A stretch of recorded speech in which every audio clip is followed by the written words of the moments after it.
Sparnuoti pokalbiai.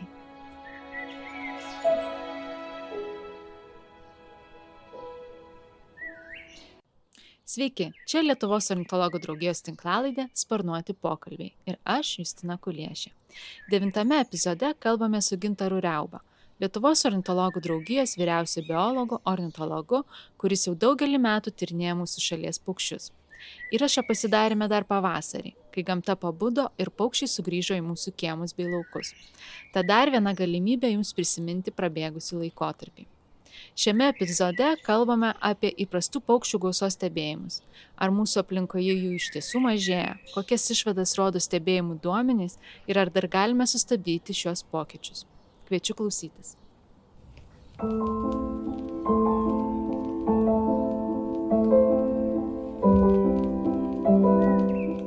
Labas, Gintarai. Labas, Justina. Tai kaip tau sekasi, kokie darbai dabar būtent yra pas tave? Oi, ačiū, sekasi gerai, skųstis negaliu, esam lauko tyrimo arba paukščio apskaitų sezono įkarštyje. Pirmas etapas paukščio apskaitų pasibaigė, tai ko gero daugelis kas įsitraukė į tas paukščių skaičiavimo veiklas, jaučia tą patį. Žodžiu, po pirmųjų apskaitų šiek tiek ilsimės ir laukiame antrųjų apskaitų pakartojimų, tai toks sezono vidurys, sakyčiau, bet yra ir kitų darbų, tai kaip visada dirbame. O iš karto taip apie apskaitas užsiminėjai, tai kas tos apskaitos, kurie dar nesusidūrė, nežino? Tai mes kalbame apie įprastų paukščių gausos stebėseną, kurią Lietuvos ornitologų draugija vykdo jau ilgą laiką, nuo 1994 metų. Ir rezultate skaičiuojamas tas vadinamasis įprastų paukščių gausos indeksas. Ir kad surinkti duomenis, kad apskaičiuoti tą indeksą, gausumo vertę konkrečių metų, tai per metus, per paukščių veisimosi sezoną reikia atlikti 2 paukščių apskaitas, 2 pakartojimus tam tikroje konkrečioje vietovėje. Tai pirmoji apskaita vykdoma balandžio pabaigoje, gegužės pradžioje, o antroji apskaita maždaug po mėnesio, po 20 dienų. Žodžiu, jau gerokai iššilus orams ir tuo laikotarpiu, kai jau aktyvūs ir gieda ir yra sugrįžę visi tolimieji migrantai ir vėliausiai grįžtančios paukščių rūšys. Tai paukščių apskaitos vykdomos pagal taip vadinamąją taškinių apskaitų metodiką. Tai yra kiekvienas stebėtojas savo tyrimo vietoje turi tam tikrą tvarką išdėstytų 20 apskaitos taškų ir per vieną apskaitos rytą tos visus 20 taškų aplanko, juose suregistruotamas visas matytas arba girdėtas paukščių rūšis. Ir ta registracija viename taške trunka 5 minutės, bet kai tau per vieną rytą reikia 20 taškų apvažiuoti, tai užtrunka visą rytą tas darbas, 4 su trupučiu valandas ir tas rytas tampa tokiu įsimintinu. Jo, o rytas prasideda tikriausiai labai anksti, ne šiaip sau. Saulei tekant. Saulei tekant. Tai čia tikrai kokią 5 valandą jau visi stovi, registruoja. Pirmosios apskaitos, jeigu anksčiau balandžio pabaigoje, tai apie 6 valandą pradžia, o gegužės pabaigoje, birželio pradžioje, tai ten apie 5 prieš 5 valandą. Tai žodžiu, visi turi tapti vyturiais. Neišvengiamai, taip. O kas gali atlikti apskaitas? Ar čia bet kuris žmogus, ar tik labiau pažįstantis paukščius? Žinoma, turi žmogus pažinoti bent tas įprastas paukščių rūšis. Pageidautina, kad jis jų pažinotų kuo daugiau ir ne tik iš išvaizdos, bet labiau iš balso. Tai mes vykdom savotišką apskaitų vykdytojų atranką.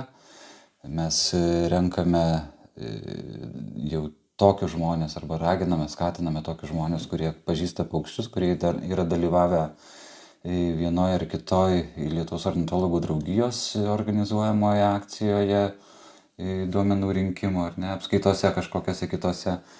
Ir pastaraisiais metais ir pernai ir šiais metais mes turim gausų būrį iš ornimokyklos. Žodžiu, tai yra įmonės ornitostogos sutelktas paukščiais besidominčių ir norinčių pažinti paukščių žmonių ratas. Tai tie žmonės per 1 metų laikotarpį praeina gana tokį intensyvų įvairių ornitologijos sričių mokymo kursą ir iš tikrųjų jų patirtis per tuos metus sustiprėja, bet kadangi daugelis paukščiais yra pradėję domėtis ir anksčiau, tai jų kvalifikacijos daugeliu atveju mums pakanka ir kadangi tai įprastų paukščių stebėsena yra ilgalaikis, ilgametis toksai projektas, tai visi turi galimybę pasitaisyti kitais metais ir vykdančių apskaitą žmonių kvalifikacija kiekvienais metais tik didėja. Tai čia galim numesti tą, kad būna žmonės iš gatvės ir nieko nemokantis ir eina stebėti. Tai čia nėra taip. Ne, tikrai taip nėra. Ir dabar iš tikrųjų pereikim prie 24 metų rezultatus, nes jau Lietuvos ornitologų draugija jau yra vis tiek jau ne vieną kartą skelbusi rezultatus, ataskaita jau yra. Tai būtent kokie tie rezultatai? Ar per tuos visus metus, kaip minėjai, nuo 94 metų kažkas pasikeitė, ar iš tikrųjų ne?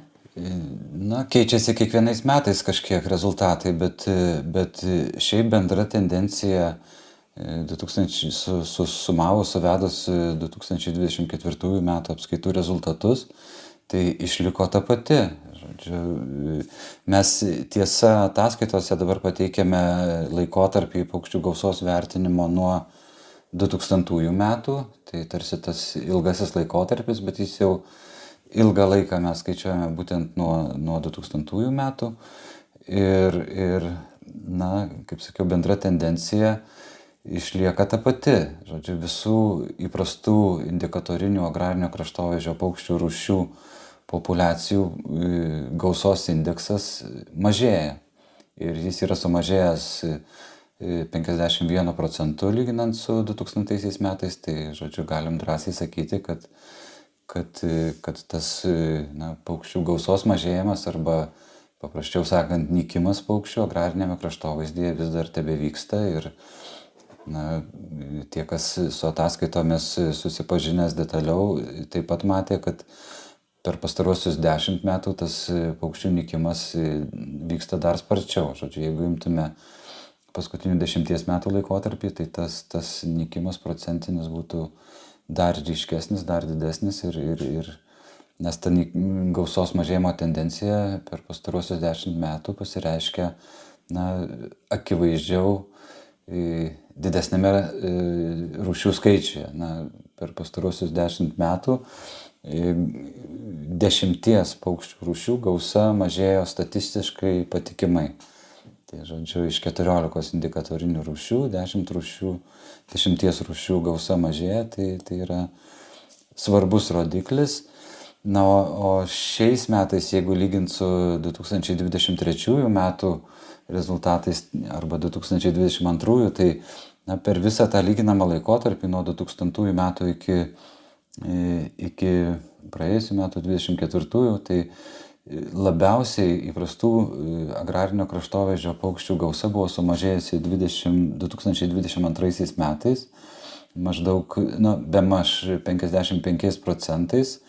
Ir vėl, jeigu grįžti prie šių metų tendencijos, tai 2 metus iš eilės ir 2023 ir 2024 buvo pastebimas nežymus gausos padidėjimas. Žodžiu, per 2 pastaruosius metus ta paukščių gausos indeksas padidėjo beveik 4%. Tai, žodžiu, čia daug kas nori žiūrėti kažkokių gerų bruožų ir čia galima tame įžiūrėti kažkokį paukščių populiacijų atsikūrimą. Jis tiesa labai trumpalaikis, 2 metai lyginant su 25 metų laikotarpiu, tai yra labai nedaug, bet vis tiek mes to atsigavimo laukiam visi, tikimės ir iš tikrųjų paskutiniai 2 metai tą mums ir Bet kas nutiko? Kas nutiko, kad 2 metai tokie geri pasirodė, geresni?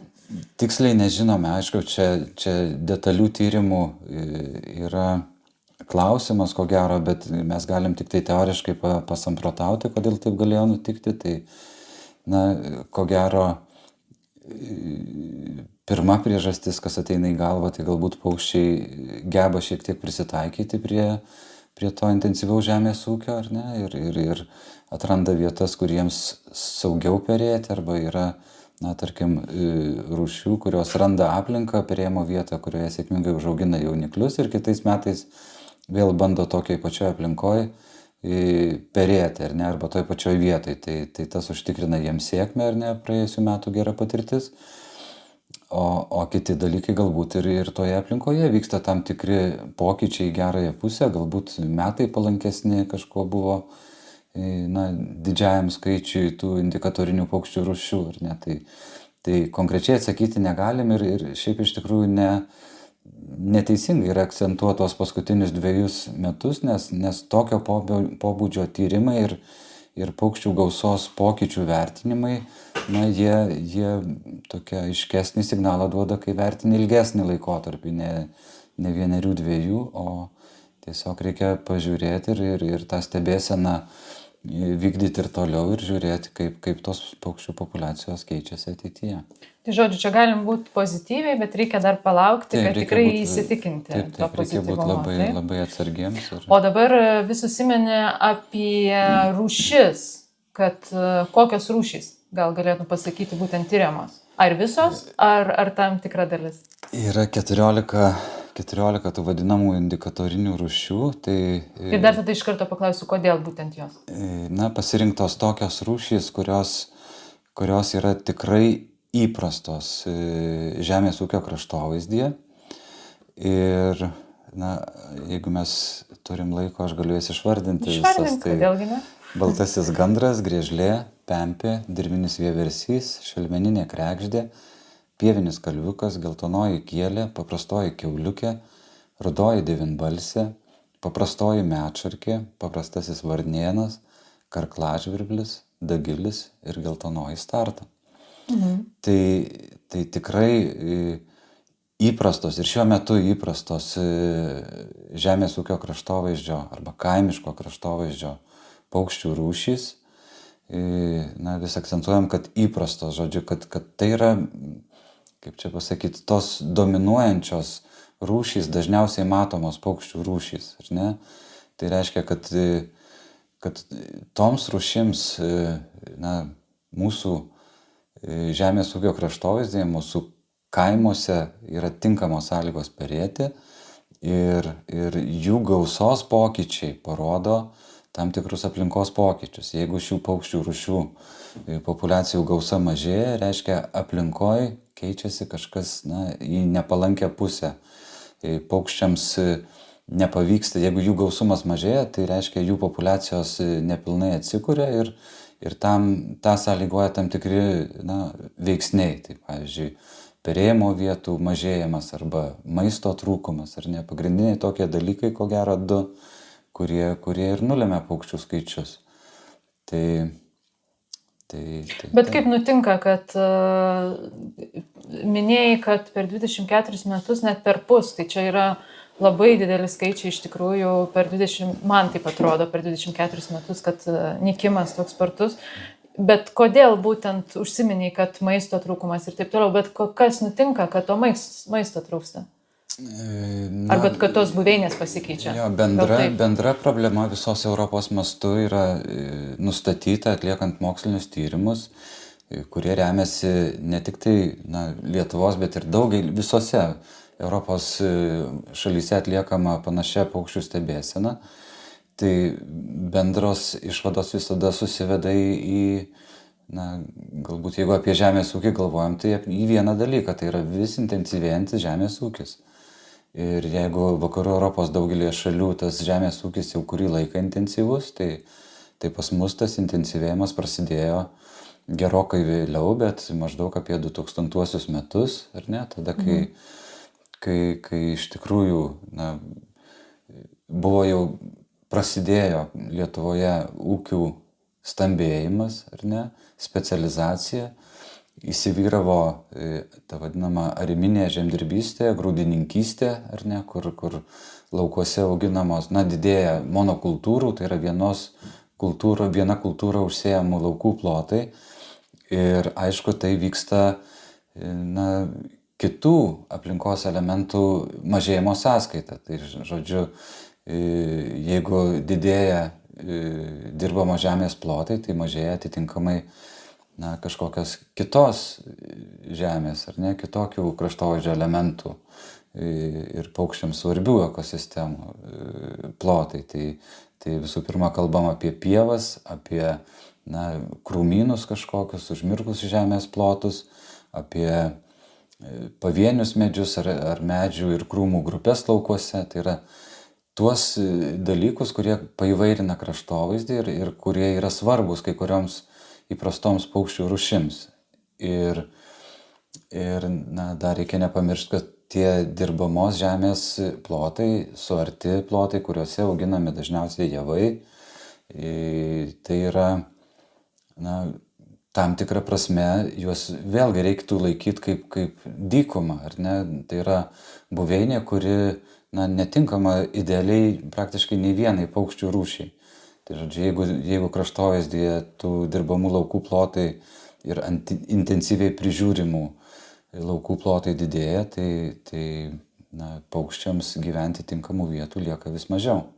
Tai čia ko gero pagrindinė priežastis. Aišku, dar prisideda, kai kalbam apie intensyvų žemės ūkį, tai intensyvėjantį, tai kalbam ir apie trąšų naudojimą, intensyvų tręšimą tų kultūrų auginamų, ar ne, ir apie augalų įvairių apsaugos priemonių naudojimą, tiek plačiaja prasme pesticidų įvairių, kurie gali būti ir insekticidai, ar ne, vabzdžių naikinimui skirti preparatai, ir herbicidai, piktžolių naikinimui skirti preparatai. Tai yra šitos cheminės medžiagos naikina atitinkamai viena vabzdžius, kita augalus laukinius nepageidaujamus kažkokius, ne, kurie kaip taisyklė yra laukiniai. Tai žodžiu, vėlgi skirti tos augalų priežiūros priemonės skirtos biologinės įvairovės mažinimui tuose laukuose, ar ne, kad būtų sudaromos palankios sąlygos tik tai toms kultūroms, kurios yra auginamos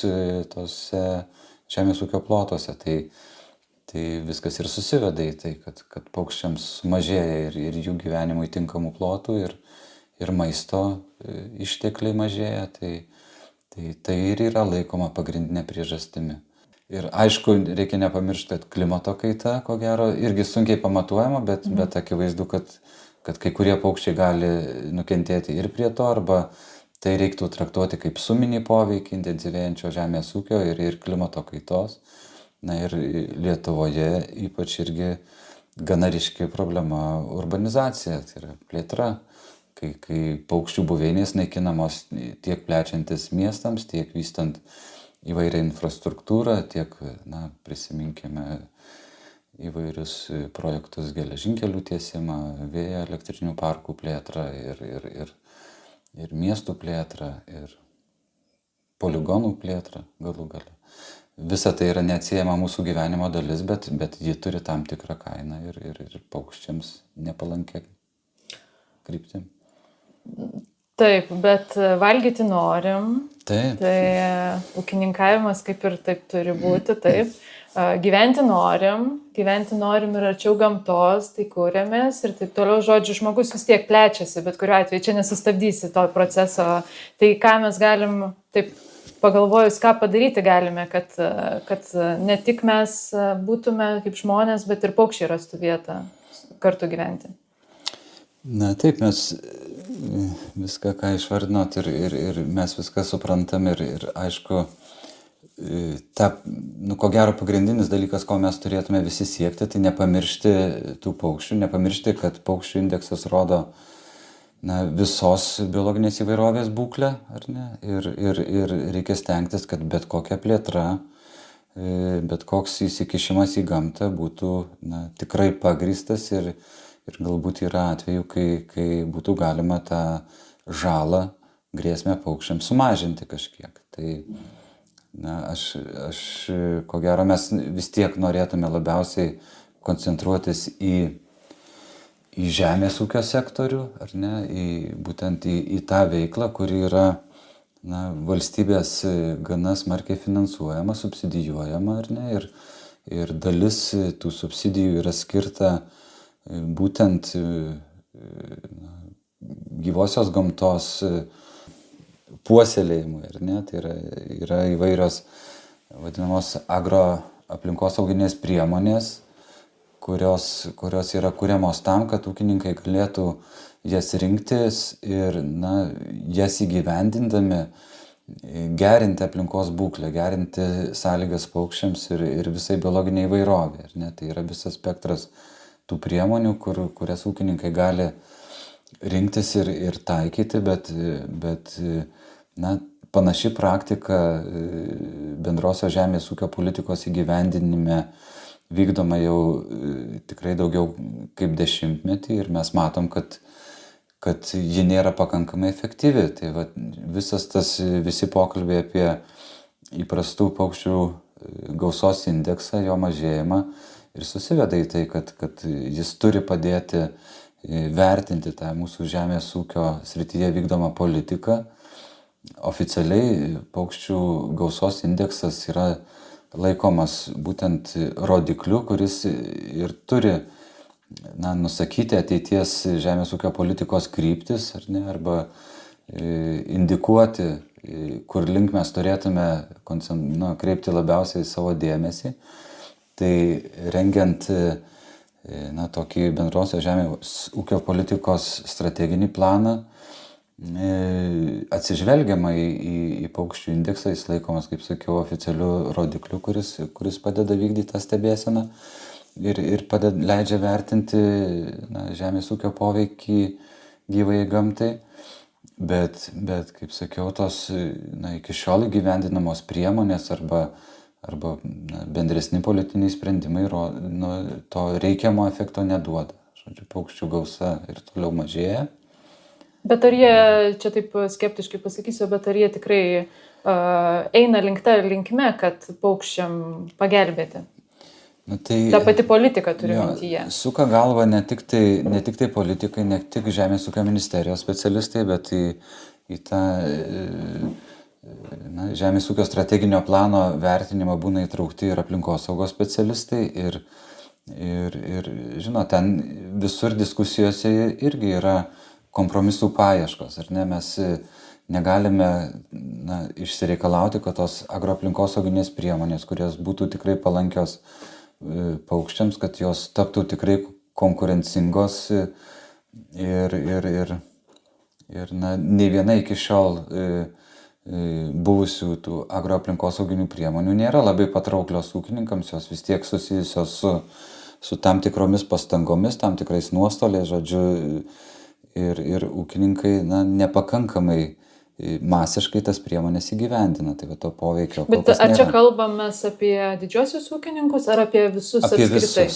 Apie visus, nes norint, kad ūkininkas rinktųsi atkurti pievas, tarkim, ar ne, tai turi būti visų pirma finansinė paskata akivaizdi, nes jeigu ūkininkas, kaip minėjom anksčiau, specializuojasi grūdininkystėje, ar ne, jis siekia, daro savo ūkyje tam tikrus sprendimus, įgyvendina investicijas, ar ne, įsigyja techniką, tam tikrą savo visą ūkio infrastruktūrą formuoja taip, kad galėtų kuo daugiau arti, kuo daugiau sėti, ar ne, ir kuo daugiau naudos iš to turėti, tai viskas suprantama, taip veikia mūsų visuomenė, taip vystosi ekonomika, ar ne, ir tai yra visiems suprantama ir dabar įsivaizduoti arba kažkaip tai paskatinti tą ūkininką dalį savo dirbamo žemės paversti pievomis, ar ne, kurioms prižiūrėti vėlgi reikia tam tikrų specifinių techninių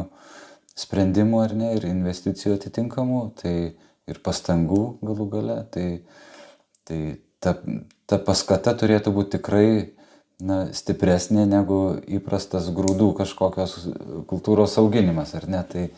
Tai ko gero, jeigu taip supaprastintai žiūrėti į visą sistemą, tai čia ir pasimato tame didžioji problema, ko gero. Bet visi tą supranta, visi dirba tą linkmę ir tikėsimės, kad ateityje bus priimti tam tikri sprendimai, kurie vis tik tai tą ūkininkavimą padarys. Visiems tinkama. Ir visom pusėm, taip? Taip. O dabar kalbant apie Europą, ar Lietuvoje taip toks, sakykime, didelis nykimas buvo, ar vis dėlto ir apskritai Europos mastu toks pat nykimas? Europoje, kaip sakiau, tas didysis nykimas įvyko gerokai anksčiau. Mes ilgą laiką turėjom gana natūralią aplinką. Tiesa, buvo keli etapai, Lietuvoje atgavus nepriklausomybę, ar ne, kai aplamai žemės ūkyje įvyko toks nuosmukis, buvo pereinamasis laikotarpis ir paskutinė, lyginant būtent tą laikotarpį po Lietuvos nepriklausomybės atkūrimo, tai pradžioje paukščių populiacijos buvo gana ženkliai, kai kurių žemės ūkio kraštovaizdžio paukščių rūšių populiacijos buvo padidėjusios. Ir paskui tas žemės ūkis vis intensyvėjo ir tie įprasti paukščiai pradėjo gausėti, ar ne? Tai vakarų Europoje to pakilimo ir nuosmukio šiuo laikotarpiu nebuvo, ten viskas kaip jau seniau buvo susireguliavę pagal tą intensyvų žemės ūkį, taip ir vyko. O tarp lyginant artimiausias mūsų kaimynės Latvija, Estija, pavyzdžiui, tai Lietuvoje tas paukščių nykimas yra ryškiausias. Vėlgi, čia siejama arba akivaizdžiai parodo žemės ūkio sektoriaus įtaką, nes tiek Estijoje, tiek Latvijoje miškingumas yra didesnis ir to žemės ūkio kraštovaizdžio yra santykinai mažiau. Ir ta veikla, ko gero, taip ryškiai dėl to nėra išreikšta. Ir biologiniai įvairoviai. Kadangi vis apie žemės ūkį kalba, man taip kirba paklausti klausimo apie draugijos vykdomą projektą kartu su žemės ūkiu. Nežinau, ar tu esi tas žmogus, kurio galėčiau paklausti, bet gal galėtum papasakoti, kas ten vyksta, būtent kokie ten paukščiai stengiamas išsaugoti pasitelkiant žemės ūkio veiklas. Ja, mes kalbam tikriausiai apie LIFE programos remiamą projektą LIFE Farms for Birds. Ir ten yra akcentas dedamas į šlapiose pievose aptinkamus paukščius. Tai tos rūšys tikslinės irgi yra žinomas, tai yra griežlė visų pirma.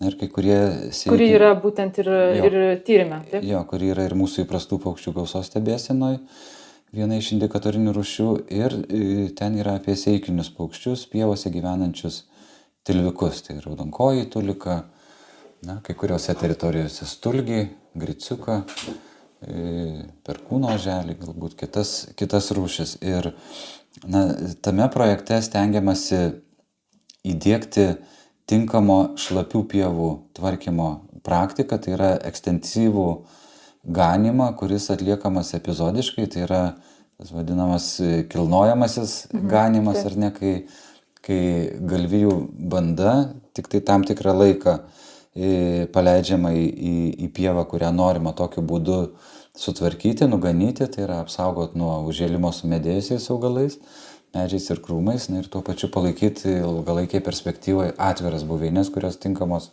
pievų paukščiams. Tai projektas turi labai aišku tokį demonstracinį pobūdį, tai yra stengiamasi paskatinti ūkininkus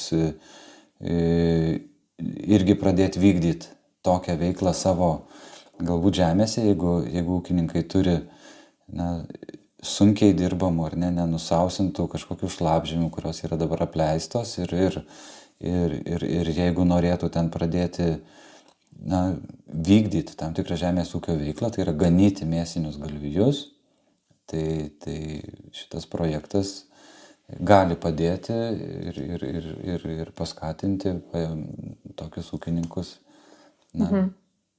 Tai žodžiu, egzistuoja būdai ne tik plakti žemės ūkį, bet ir rasti tuos sprendimus, kad sugyventi drauge, taip? Tai be jokios abejonės mes ir nekaltinam nei visų ūkininkų bendrai, nei vieno ūkininko kažkurio konkrečiai, ar ne, bet tik tai sakom, išryškinam bendras problemas ir sakome, kad paukščiams žymiai palankiau būtų, jeigu mūsų žemės ūkis nebūtų toks intensyvus. Jis nekeistų taip drastiškai kraštovaizdžio, neskurdintų jo, ar ne? Nes, kartais... Žodžiu, keistusi tas vartojimas. Jo, keistusi vartojimas, keistusi požiūris į į mūsų supančią aplinką ir ne kiekvieną krūmyną ar laukuose ne vietoje užaugusius medžius reikėtų traktuoti kaip kažkokius nereikalingus dalykus. Jie yra svarbus gamtai, jeigu natūraliai atsiranda, tai reikia suprasti, kad yra ir natūraliai kažkieno tai naudojami, kažkam reikalingi, yra rūšių, kurios prisitaikiusios ir kuriems svarbus tokie kraštovaizdžio elementai, tai reikėtų apie tai pamastyti. Taip, ir dabar iš tikrųjų ne visi mes esame ūkininkai, kad ir kaip bebūtų, negalime dabar čia imti ir prisidėti, bet kaip mes kiekvienas galėtume prisidėti prie savo aplinkoje, kad tų paukščių būtų pas mus daugiau arba aplinkoje būtų daugiau. Na, sunku rasti bendrą kažkokią taisyklę, kažkokį patarimą visiems, bet aišku, reikia pagalvoti, reikia galvoti apie paukščius, apie jų gerovę, ar ne?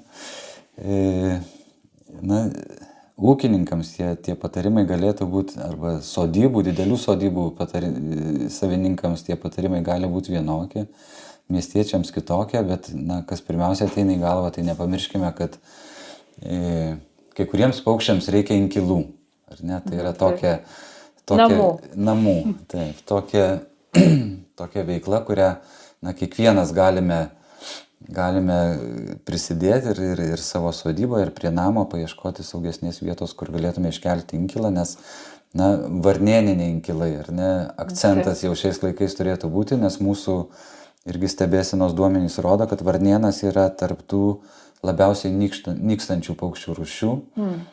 Atrodo, jo tiek daug aplinkui yra. Na taip, visi mes juos matom, bet remiantis objektyviais apskaitų metu surinkamais duomenimis, varnėnų yra sumažėję per pastaruosius 25 metus apie 70%.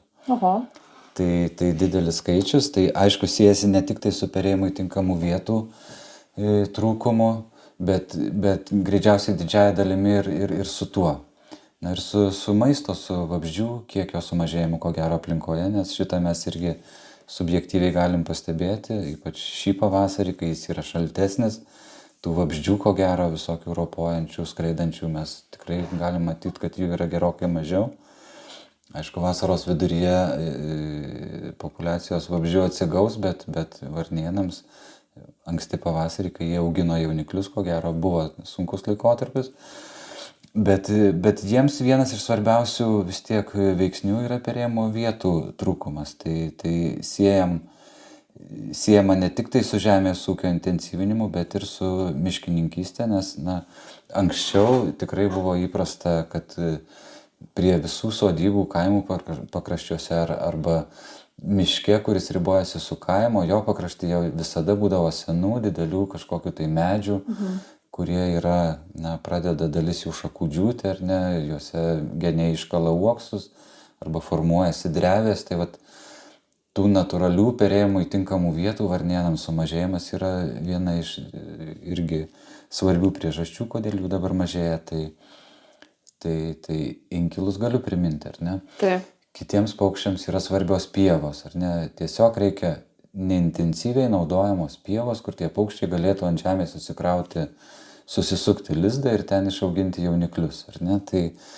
Tai tarp tų rūšių, kurioms svarbios pievos yra, paminėtini vieversys, ar ne, tas pats gandras baltasis, ten jo pagrindinis maitinimosi vietos pievos yra, ar ne? Tada pempės, griežlės, žodžiu, tų pievų įvairovė arba pievų kiekis kraštovaizdyje užtikrina tai, kad tos pievos gana įvairios, taip pat būna priklausomai nuo natūralių sąlygų aplinkos ir užtikrina sąlygas skirtingoms rūšims. Gandrui ir griežliai reikia skirtingų pievų, ar ne? Griežliai reikia trąšios, derlingos pievos, kur užauga iš pat ankstyvo pavasario aukšta žolė, kur jos gali tik grįžusios iš žiemaviečių iš karto pasislėpti ir perėti jauniklius, ar ne?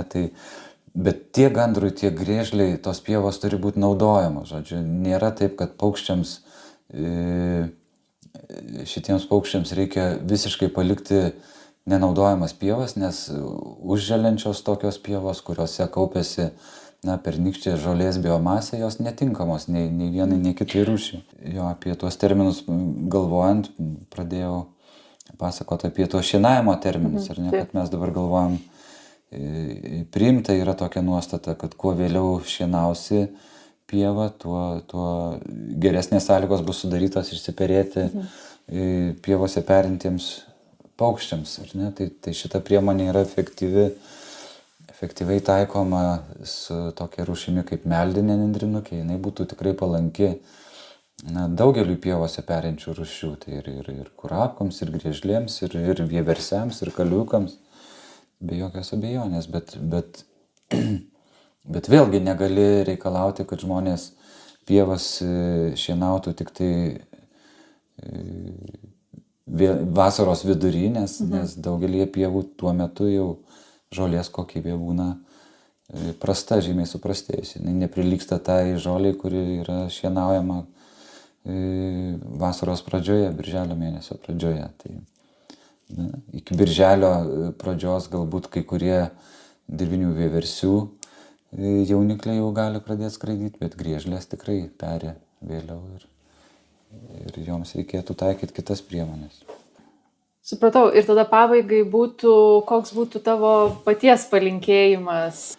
Aš galbūt išskirčiau, aš noriu padėkoti visiems paukščių apskaitų vykdytojams, PGSO komandai visai. Tai mūsų būrys didėja ir tikrai džiugu matyti vis gausėjantį paukščių apskaitas vykdančių žmonių būrį. Galbūt tuos žmonės, kurie dar neišdrįso arba nedrįsta, mano, kad nepakankamai pažįsta paukščius, kad prisijungti prie paukščių apskaitų vykdytojų rato, tai noriu paskatinti, pasistengti pagerinti savo kvalifikaciją, savo paukščių pažinimo įgūdžius ir apsispręsti artimiausiais metais irgi prisijungti prie paukščių apskaitų vykdytojų komandos, nes tas darbas iš tikrųjų yra įdomus, jis neatima labai daug laiko, jis praturtina tave, tu tampi tokiu savotišku specialistų srities, kuri yra tikrai labai reta ir iš tikrųjų paukščių stebėjimas pas mus vis populiarėja, tai paukščių stebėtojai, jeigu rastų noro savyje įprasminti savo jau sukauptas žinias ir įgūdžius įprastų paukščių gausos stebėsenos programuose, tai kviečiu tą padaryti ir linkiu, kad tas entuziazmas ilgainiui neišblėstų. Tai ačiū už pokalbį. Bendravau su Lietuvos ornitologų draugijos biologų ekspertu, ornitologu Gintaru Riauba. Iki.